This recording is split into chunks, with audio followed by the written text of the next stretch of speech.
Alright, so I've done the basics of burning for casters in melee. You can use that to find flaws in this guide as a disclaimer. There really are issues I'm not bringing up, and there's a lot of them. Because every time I try to start and I go into a sidetrack issue, it feels like I'm not completely saying what I want to say, and it gets distracting and it's weird. So, if you want to be good, learn this burn, and then find the flaws in it. Find the ways you could do better. Okay? But the basic burn you want to do is Bestial Alliance, Bloodlust, Spirit Frenzy, and if they're up, Venom's Vindication or Ellie's Vindication, depending on your mana, and Frenzied Swipes. With the Vindications, you can use EDOS Chill as the lowest nuke to proc Ellie's Vindication, or Kirchen's Chill to proc Venom's Vindication. But it depends on how much mana you'll have. Vindications, if you use them right, can take a lot of mana. Also, generally, I have Bloodreaker's Coating on when I'm doing this because it gives you 2% lifesteal, and that's nice. And these three all have a 12-minute timer, so you can use that with these three every time. The Vindications are good because you're not casting spells with cast time as much, because the dots are instant cast, and that helps you swing faster when you're using Spirit Frenzy, which is the fastest 100 hands that I know of. You can use first spire or third spire. I use third spire. If a shaman's in the group, wait for their spire to go away if it's the one that has similar stats that conflict. Attack of the Warders you can use with that or later. It doesn't really... I mean, I guess use it with it because you might be getting benefits from the bard. But what you'll run into here is that Bestial Alignment will fade at 1:20. Spirit Frenzy is amazing. It's still got 40 seconds left. It's a 2-minute buff. If you have Auspice on, you might consider using Ferociousness. But to make it easy, we'll just say use Savage Rancor when Bestial Alignment fades. Not during it, but when it fades. And after that's done, then Spirit Frenzy will be done too. And from that point, use Ferociousness when it makes sense. Wait for a Shaman Epic or something that will help you, or if Auspice is still going for a minute, use it with that. And the two things I haven't mentioned here, aside from aggro, are Bestial Bloodrage and Dichotomic Fury and ruaabris Fury. So Bestial Bloodrage, if you have a raid guild where they zone in first and then they buff up and they talk for a while, and your pet's already fully buffed, or they're rezzing up and they're talking about stuff, or they're waiting and the pet gets fully buffed, you can give it Bestial Bloodrage, like is on my pet right now, and then suspend the pet. And as long as you don't zone and you unsuspend it, it'll still have Bestial Bloodrage. So I'm not going to say just use Bestial Bloodrage with the burn as some hotkey thing, because if you really are trying hard, you'll have it on the pet beforehand, and you'll get that benefit, and that's nice. Just be sure to unsuspend the pet in time that they get Auspice or whatever else before you start. Now, in addition to that, you can do Tranquil Blessings to cast Paragon of Spirit, which at the start of a raid, if you have somebody doing that, or after the first one someone else Tranquil Blessing you too, then everybody gets Paragon of Spirit, and you can cast it again later with Mass Group buff. It's a long enough event. Now, Dichotomic Fury and ruaabris Fury are interesting. They both are group-wide buffs. They both help the group. ruaabris Fury is on me right now, and as long as it's on me, I can't cast Dichotomic Fury. And I'm trying so hard to keep this short, but this is important in a weird way. Whenever any character zones into a zone, they have a server tick. And I'll mention this in another video maybe later on to get into specifics here. But everybody's server tick is different. And it's every 6 seconds you get your server tick, or someone else might during a different 6-second increment. But every 6 seconds for a person after their server tick, they get another one, and that takes a counter off a buff basically, and that's how buffs work.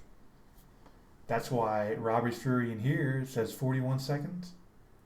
If you were to cast it at the right time when another buff is just about to fade, or is it like a 6-second multiple, like 6 or 12?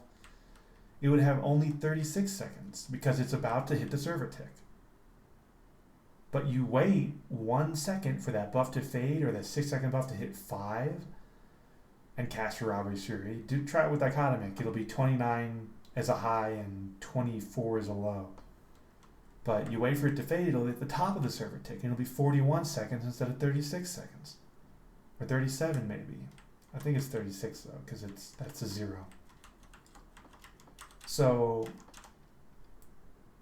you really want to cast Dichotomic Fury before Ruaabris, not just because they're about even with each other, which they really are.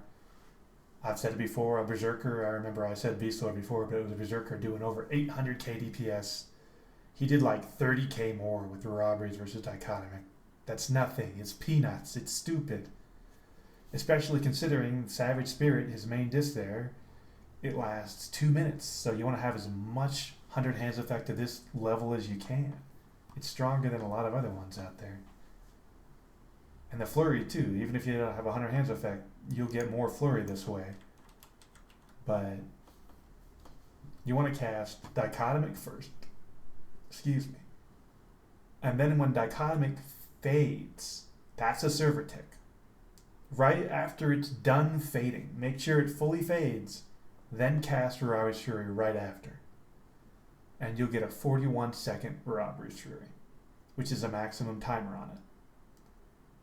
So now that you have the maximum timer, a situation like this won't happen, where you cast it and you get, say, 37 seconds. Another guy in your group gets 40 seconds, 38 seconds, 41 seconds, more than you. Some amount more than you. And then you're watching it, and you want to be efficient, and you cast Dichotomic as soon as yours fades, and you get Dichotomic Fury, but he doesn't, because he still has Ruaabris Fury, because it hasn't faded yet. So that's as far as I'll get into the server tick stuff for this video, but that's so important to actually land Dichotomic on everybody in your group, is that you get the maximum Ruaabris Fury of 41 seconds, or account for that. If you get a 36 second one, then just wait 4 seconds before casting Dichotomic after it fades. Don't match it and waste it, because if anybody has Ruaabris, it won't take hold. And then the last thing to mention is aggro. I hope I didn't already mention that. I've done this so many times here. But playing Possum is a feign death. If you, especially for some reason, I find if you've dotted a mob and you do playing Possum, if other people have aggro, like if it's tanked by somebody else, your aggro meter, you'll still have aggro, but your aggro meter will drop to like from 100 or 80 or whatever to 0 in just a second or two of being FD. You have to actually lie down and be FD for that time though. You can't be that guy that's like this. So yeah, I feign death and I back up. No, you still have the aggro. You literally have to wait the second.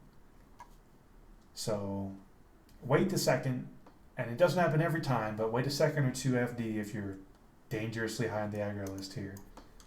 And you might lose all the aggro. It's amazing. But the other thing is when you're burning, you might not want to do that. If it's the full burn with everything going, you might be able to get away with just Roar of Thunder, which is a debuff on the mob, is what people see it as. They go, oh no, a dodge spot's taken, end of the world. And it lowers the mob stats a bit. But it also reduces the hatred of the target for me by 100,000 points. And reduces strength, dex, and agility by 275. So it might help the tank, and help people DPS a little bit better. But the main thing there is that 100,000 points of aggro is a lot. So that can help you too. And as a final thing to mention, I guess a bonus around here. So the pet gets these VP clicks, right? Like the Scaleborn Dragon, or the Scaleborn Dragon Brood tunic is the latest tunic that I have. Not the newest one, but it's the newest I have right now. And you get all these other ones that they have the same name buff basically. Like this is Rage of the Beast. This is Fury of the Beast. This is Fury of the Beast. Those are both Fury of the Beast. My pet right now has Fury of the Beast and Fury of the Beast. I'll cast this other one. Boom, he has Rage of the Beast. Those zone with the pet. They're buffs, they're not songs. So if you're sitting around the guild hall, you can use all 3 of those, and your pet will just have 3 of the beast buffs from those BPs. You can't give them Bestial Bloodrage anymore, or Auspice of the Hunter, or Fierce Eye, or any of that stuff. Those go away when you zone. But those 3 buffs will stick on the pet. So a small deal there, kind of a bonusy thing. There's one more bonusy thing too, which is Roar at the Moon is pretty good nowadays. There's the other version too, the Ferociousness version. That version I've found only gives 1 pet. This version sometimes will give you 4 pets instead. And try it in the hall if you want, see what you do. You know, do your own legwork too here. But I found this. I was chain casting it a while back when I was really parsing back when game parse worked. And I was doing 30k DPS with just my pets on a dummy. When you get to 4, it really adds up fast. And I think for the amount, it deals like generally 500,000 damage almost, or around. So it's a very strong buff.